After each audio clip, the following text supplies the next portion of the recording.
Hola, ¿cómo están? Bienvenidos a Su Tiempo Económico. Soy Juan José Mejía. Hoy, 26 de septiembre del 2022, vamos a revisar un poco sobre cómo está la economía nacional. Y para ello vamos a recurrir a algunas de las más importantes variables económicas. Entre ellas, desde luego, empezamos con la inflación, que es uno de los indicadores más llamativos.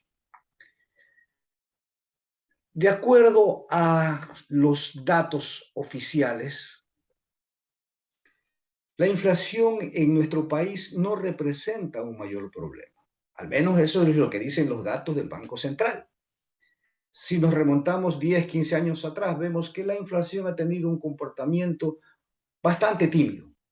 Y aquí, mirando desde el 2018, vemos que la variación inflacionaria anual, calculada mensualmente, y que la representamos aquí en esta línea roja, ha tenido acercamientos muy continuos al cero.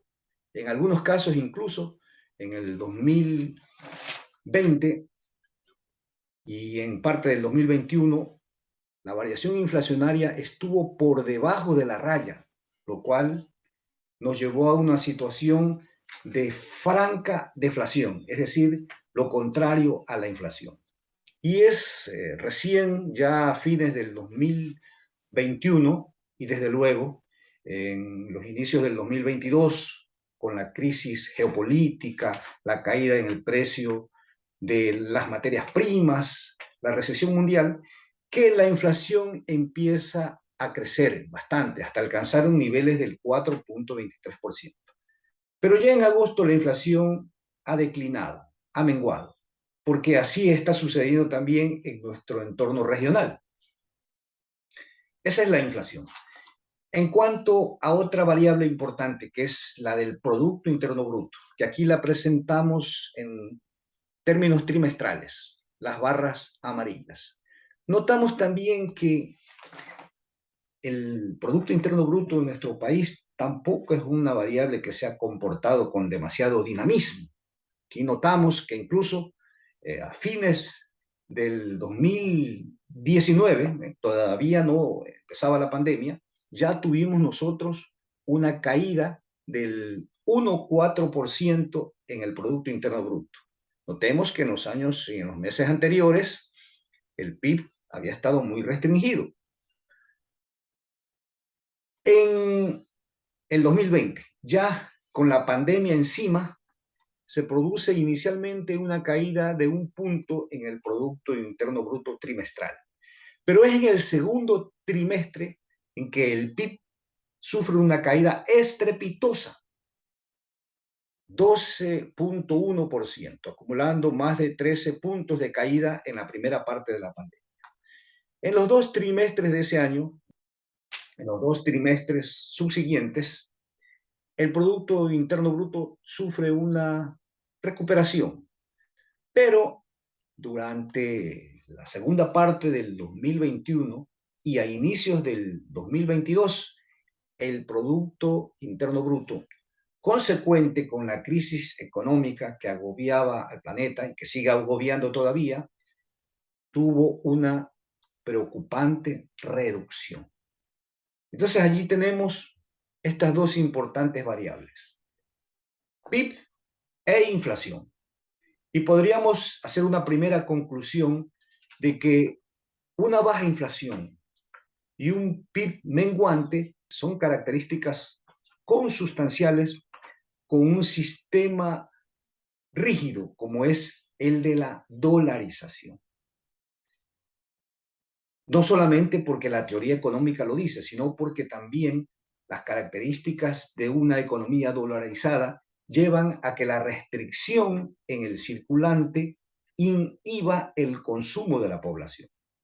Y al no haber consumo, evidentemente que no existe también incentivo para que los capitales inviertan en los sectores de la producción. Esto lo podemos observar en otra variable que también es muy decidora, y se trata de la inversión externa directa, Aquí tenemos la inversión externa directa, la IED, en el Ecuador. La tenemos desde el año 2019, pero la verdad es que en los años anteriores la IED ecuatoriana no ha sido muy dinámica, que se diga.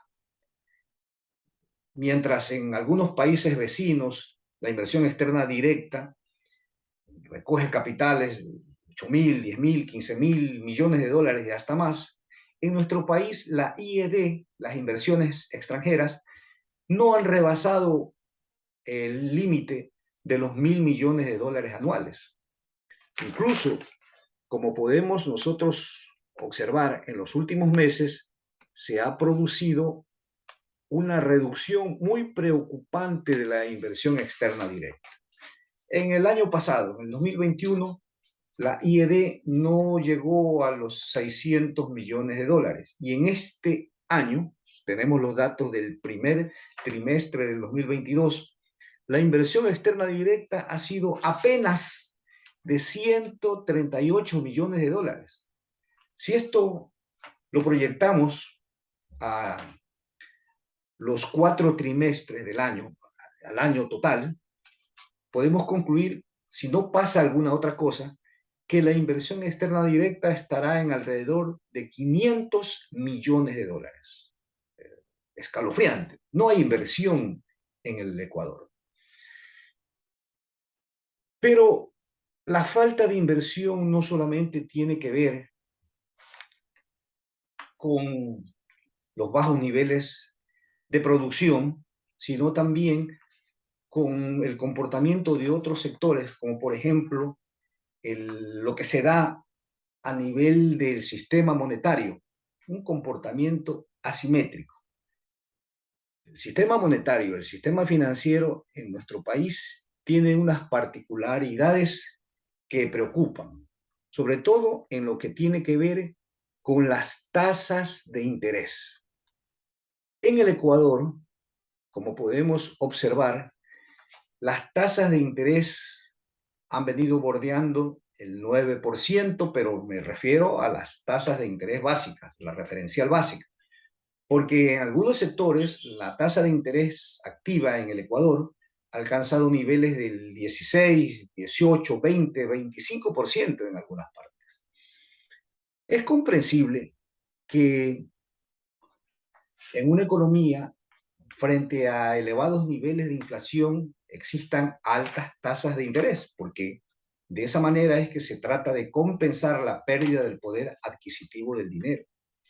Por ejemplo, en Estados Unidos, a inicios del 2022, el incremento de la inflación, que llegó a aproximarse al 10% anual, hizo que en mucho tiempo, no se había dado esto, la Reserva Federal Federal estadounidense tome la decisión de elevar esas tasas de interés en Estados Unidos muy próximas al cero, las elevó a niveles del 2.75%.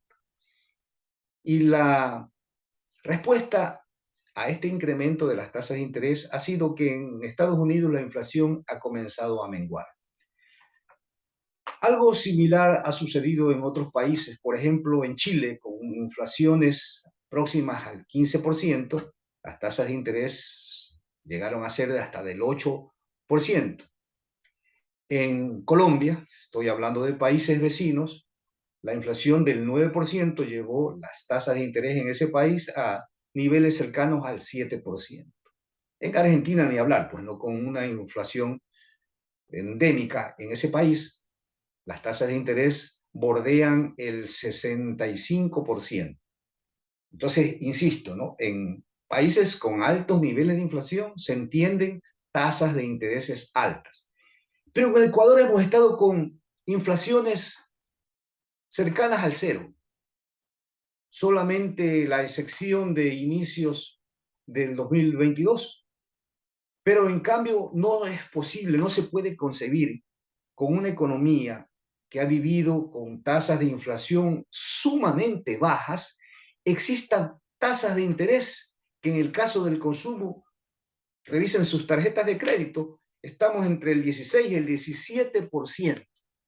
Y en Otros sectores, como yo mencionaba, en los sectores de la producción popular, como son los microcréditos, las tasas de interés llegan al 25%. Esto es demasiado grave para tomarlo como algo a la ligera. Definitivamente, en el sistema monetario hay que hacer fuertes modificaciones, dejando de pensar en los intereses de quienes dominan en ese sector, sino tratando de que la economía nacional sea la beneficiada. Porque con tasas altas de interés, el consumo también sufre nuevas presiones restrictivas. Pero aparte de eso, hay que entender que en nuestro país hay otros sectores económicos en los que la dolarización representa una camisa de fuerzas. Por ejemplo, en el comercio externo, la carencia de una política cambiaria que permita incentivar las exportaciones ha hecho que la balanza comercial tradicionalmente haya tenido niveles que incluso han sido deficitarios.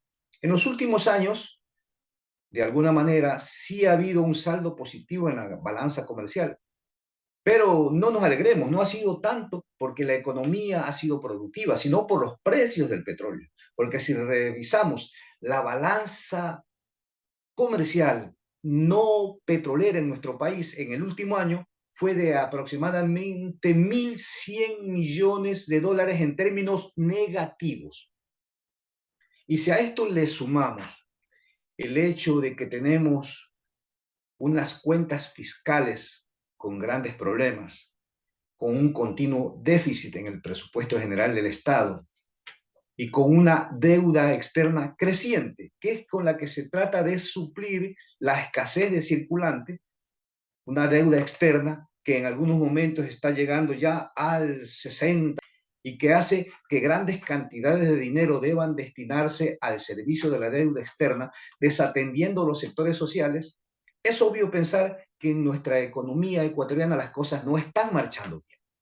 Y no me refiero aquí de algunos temas políticos que son la comidilla del día y que desprestigian al gobierno.